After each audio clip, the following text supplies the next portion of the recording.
Hi. Before we start, we shall clean our hand. First, we'll clean our hand by water.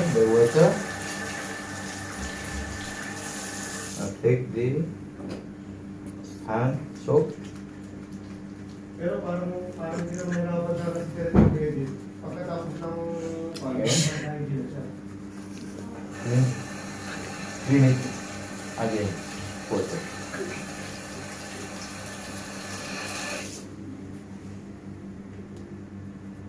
And knee flexion.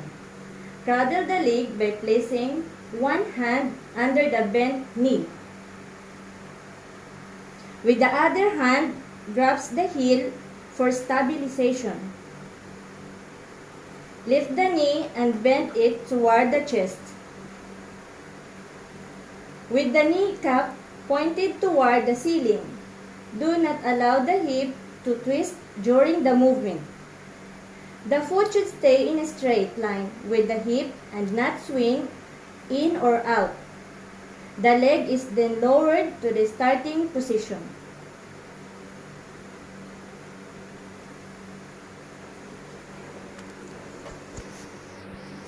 Hip rotation. Place one hand on the thigh and other hand just below the knee. Bend the knee halfway to the chest so that there is a 90-degree angle at the hip and knee. Pull the foot toward you and then push it away. Remember, do not go beyond the point of resistance or pain. Lower leg to starting position.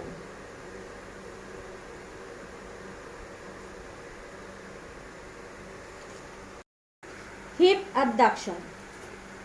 Cradle the leg by placing your hand under the knee and holding it.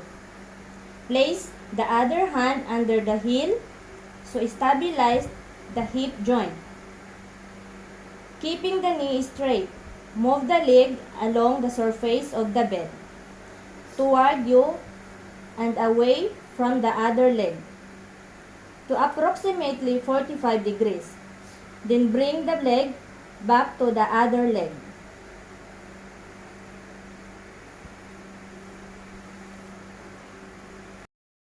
Ankle rotation.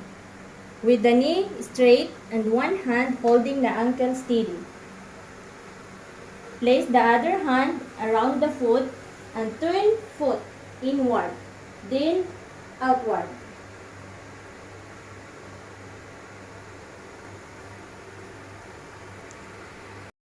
Toe flexion and extension. With one hand, stabilize the foot just below the toes. With the other hand, gently move each or all of the toes forward and backward.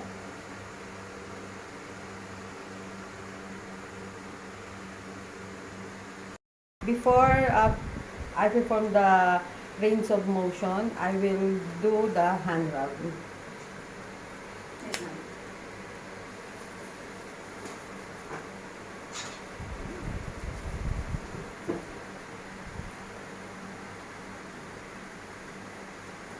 My hands are safe.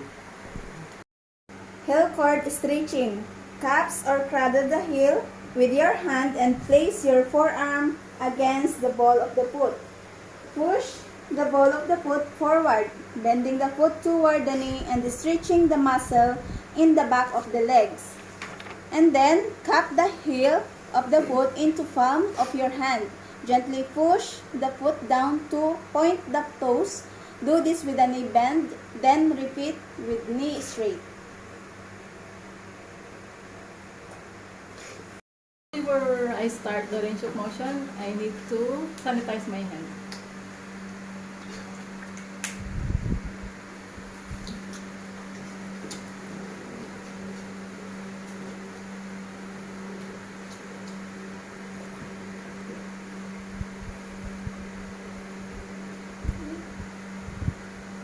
Now my hands are safe. Next, lumbar rotation. Bend knees up and keeping them together. Lower them to one side as far as they comfortably go. Repeat to the other side.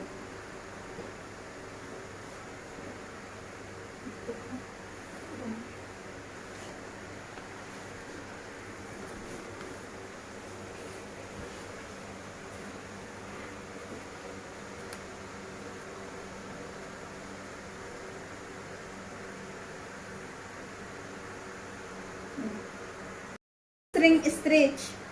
With the knee and heel supported, slowly raise the legs up. Keeping the knee straight, return to starting position.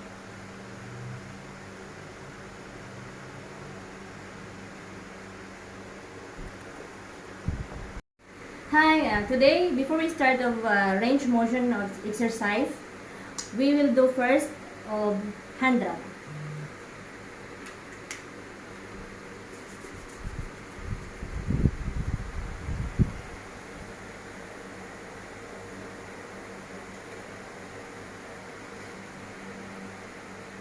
Now hands are set. Hi Miss Leonora, how are you? I'm your CNA and Norhana. Today I'm going to do your extremity passive ROM and exercise. Can you tell me your complete name and your date of birth? Okay. Now I'm going to flexion and extension. Elbow, flexion, and extension. Hold the upper arm with one hand and forearm with the other hand. Bend the arm at the elbow so that the hand touches the shoulder. Then straighten the arm all the way out.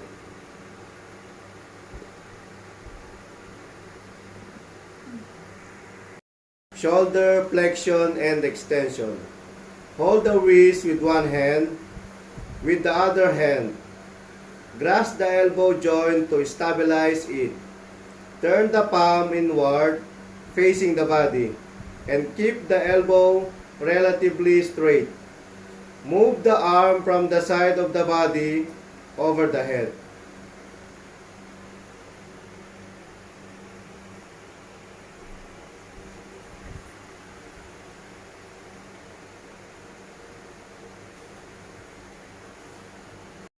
Shoulder internal and external rotation. Place one hand under the elbow. With your other hand, hold the forearm. Bring arm out to the side to shoulder level. Turn arm so that the head points to the ceiling.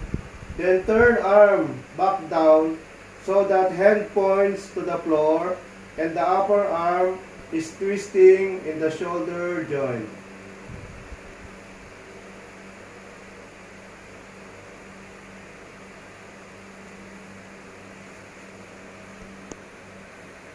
Hello, before we do the range of motion, we will do the hand hygiene first.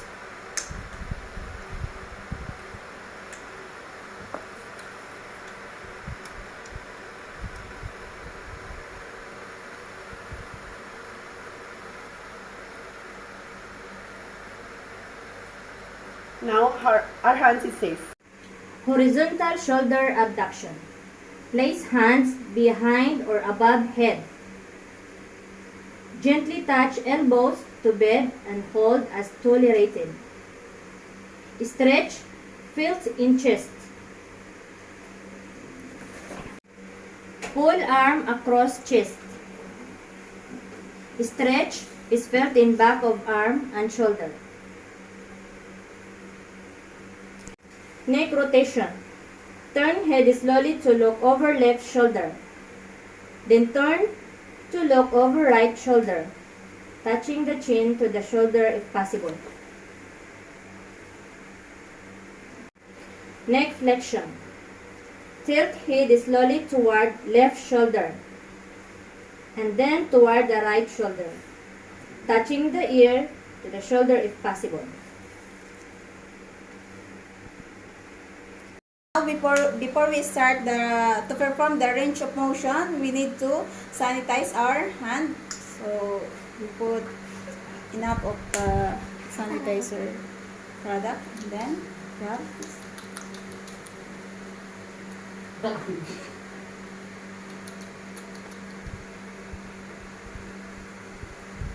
Paano pa nga ba yun? And wrist flexion and extension. Hold the forearm above the wrist with one hand and grasp the finger with your other hand. Holding the hand in this way, bend the wrist back about 90 degrees. While straightening the fingers out, then bend the wrist the opposite direction about 90 degrees while curling the fingers into a fist.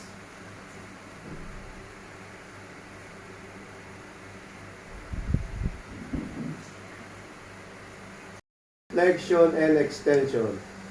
Move thumb to little finger, then bend and straighten the thumb out to the side to stretch the web space.